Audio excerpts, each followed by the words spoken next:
দৌড় দিয়ে সকাল যখন তরবারিটা হাতে নিলেন, নেওয়ার পরে সামনের দিকে যখন অগ্রসর হলেন, তার পিতার দিকে রওনা হলেন, তৎক্ষণাৎ আল্লাহর নবী সাল্লাল্লাহু আলাইহি ওয়াসাল্লাম সাহাবীদেরকে বললেন, ও সাহাবীরা, তাকে আটকাও।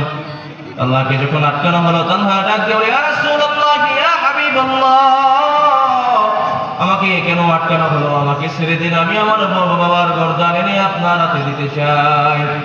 তানহা ইবনে বারা রাদিয়াল্লাহু তাআলা আনহুর এই কথা শুনে আল্লাহর নবী সাল্লাল্লাহু আলাইহি ওয়াসাল্লাম ডাক দিয়ে বলে, ও তানহা,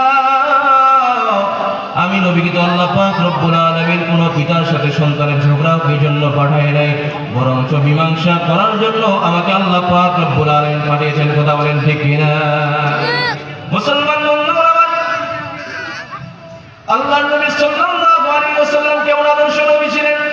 আল্লাহর নবী সাল্লাল্লাহু আলাইহি ওয়াসাল্লাম একদিন এক জায়গায় সফরে চলে গেলেন। আসরের ওয়াক্ত হলো। হযরত বেলালকে ডাক দিয়ে বলে, বেলাল, আসরের আযান দাও। হযরত বেলাল রাদিয়াল্লাহু তাআলা আনহু যখন আসরের আযান দিলেন, আল্লাহু আকবার,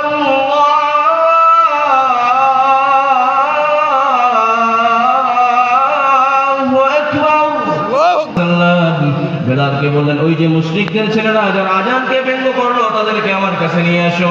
মুশরিকদের ছেলেদের কাছে যখন আল্লাহর নবী সাল্লাল্লাহু আলাইহি ওয়াসাল্লামের কাছে নিয়ে আসা হলো, আল্লাহর নবী সাল্লাল্লাহু আলাইহি ওয়াসাল্লাম মুশরিকদের ছেলেদেরকে ডাক দিয়ে বলে, ও বাবারা, তোমরা কে জানি আযানের ব্যঙ্গ করতেছিলা?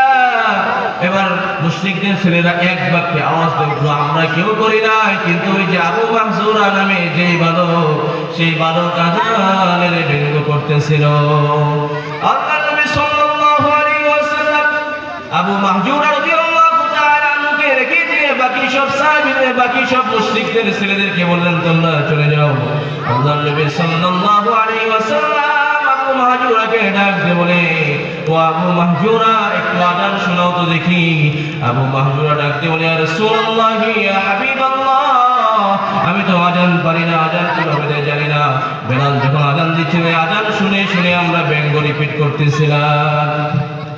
আল্লাহর নবী সাল্লাল্লাহু আলাইহি ওয়াসাল্লাম হাতে এই তিনটা আঙ্গুল আবু মাহজুরার মাথার এই জায়গায় রেখে যখন আযানের বাক্যগুলো শিখিয়ে দিলেন, আল্লাহু আকবার, আল্লাহু আকবার, আবু মাহজুরা বলে, আল্লাহু আকবার, আল্লাহু আকবার। আল্লাহর নবী সাল্লাল্লাহু আলাইহি ওয়াসাল্লাম বলেন, আল্লাহু আকবার,